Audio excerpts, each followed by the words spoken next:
پیغام ماہ سیاہ۔ سامعین و حاضرین و ناظرین، السلام علیکم ورحمۃ اللہ وبرکاتہ۔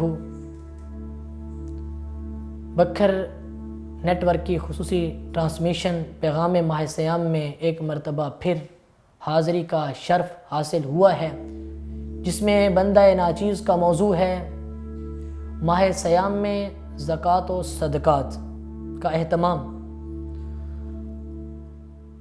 ایک شعر سے ہی میں اس کی وضاحت کرنا چاہوں گا کہ کرو مہربانی تو محل زمین پر رب مہرباں ہوگا عرش برین پر۔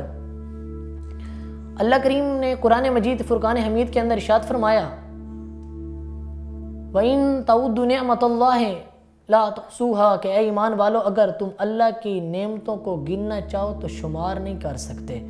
رب نے تمہیں اتنی نعمتوں سے نوازا ہے، ایک آنکھ کو اگر ایک بندہ لے لے اور اس کے اوپر اس کا بند ہونا اور کھلنا اس کو لے لے تو میرے خیال میں بندہ اس کا بھی شکر ادا نہیں کر سکتا۔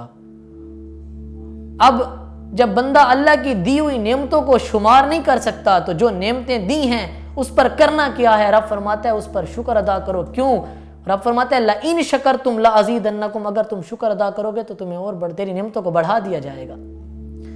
تو سامعین احتشام، جس دھرتی پہ ہم نے قدم رکھا، آج ضرورت اس امر کی ہے کہ آج ہم ایک دوسرے کا احساس کریں۔ حضور اکرم صلی اللہ علیہ وآلہ وسلم نے مسلمان کی بڑی پیاری تعریف کی ہے۔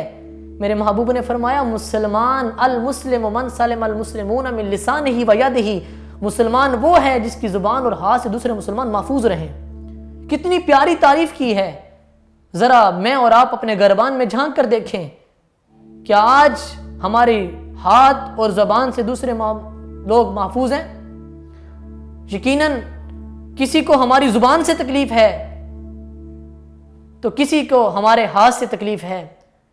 تو آج ضرورت اس امر کی ہے کہ نہ ہماری زبان سے کسی کو تکلیف ہو نہ ہاتھ سے۔ یہاں ایک سوال بھی اٹھا کہ زبان کو ہاتھ پہ ترجیح کیوں دی گئی؟ تو جواب یہی ملا، محدثین نے فرمایا وجہ یہ ہے کہ زبان، ہاتھ کا دیا ہوا زخم ختم ہو جاتا ہے، زبان کا دیا ہوا زخم آسانی سے ختم نہیں ہو جاتا۔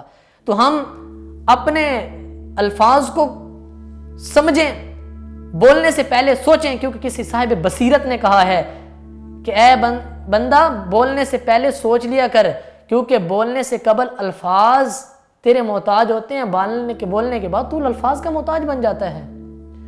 اور پھر کرنا کیا ہے؟ ہم نے احساس کرنا ہے۔ احساس کس طرح کرنا ہے؟ ماہ سیام کے اندر صدقات و زکوٰۃ کا اہتمام ہوتا ہے۔ حضور کے صحابی فرماتے ہیں عید کے موقع پر حضور نے خطبہ دیا۔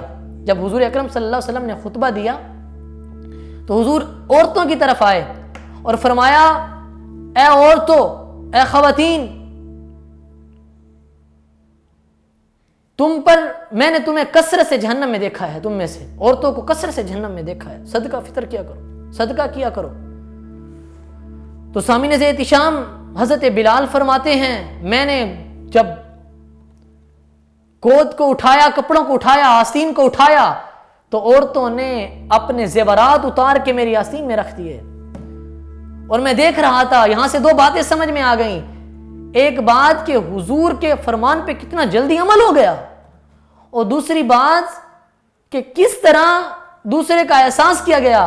اور یاد رکھنا یہ صدقات اور صدقات کبھی بوجھ نہ سمجھنا۔ حضور کا فرمان ہے، آمنہ کلال نے فرمایا زکوٰۃ دینے سے مال کم نہیں ہوتا، حضور نے فرمایا صدقات دینے سے مال بڑھ جاتا ہے۔ سامعین احتشام، ہاں یہ بات تو حق ہے کہ سود سے مال میں کمی ہوتی ہے، حرام کا مال ہے، لیکن رزق کے حلال میں اضافہ ہی اضافہ ہے، برکات ہی برکات ہیں، صدقات میں برکات ہی برکات ہیں۔ تو آج ضرورت اس امر کی ہے کہ صدقہ فطر کو بڑھائیں۔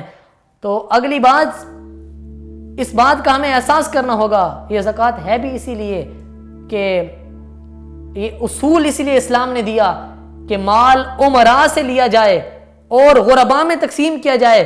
وجہ اصل یہ ہے کہ ہمیں احساس ہو، کسی کو مال کے ساتھ محبت نہ ہو جائے۔ حضرت علی المرتضیٰ شیر خدا رضی اللہ تعالی عنہ سے پوچھا گیا مال کے متعلق، آپ نے فرمایا علم حاصل کرو، کیونکہ مال کی حفاظت کرنی پڑتی ہے، علم حفاظت کرتا ہے۔ مال سے محبت نہ کرو، یہ تو دنیا میں رہ جانا ہے۔ میں اس بات پہ اپنی بات کو ختم کرنا چاہوں گا۔ ارے دنیا والوں دیکھو تو صحیح، کتنے جنازوں کو تم نے کندھوں پہ اٹھایا، کتنے مسلمان بھائیوں کو تم نے اپنی آنکھوں سے دیکھا۔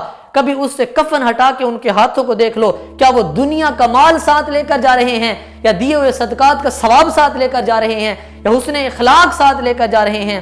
اور اللہ کا قرآن فرماتا ہے وَمَا خَلَقْتُ الْجِنَّ وَالْإِنسَ إِلَّا لِيَعْبُدُونَ، کہ ہم نے تمہیں پیدا ہی اپنی عبادت کے لیے کیا ہے، تو یہ اس سے بڑی اور عبادت کیا ہو سکتی ہے کہ ہماری وجہ سے کسی کے چہرے پہ رونق آ جائے، ہماری وجہ سے کسی کی ضرورت پوری ہو جائے۔ تو میں سمجھتا ہوں سب سے بڑی اصل عبادت ہے بھی اسی کا نام حقوق العباد میں سے، حقوق اللہ میں سے اللہ اور اس کا بندہ جانے۔ حقوق العباد کا معاملہ جہاں ہے، بندے کو بڑی احتیاط کی ضرورت ہے۔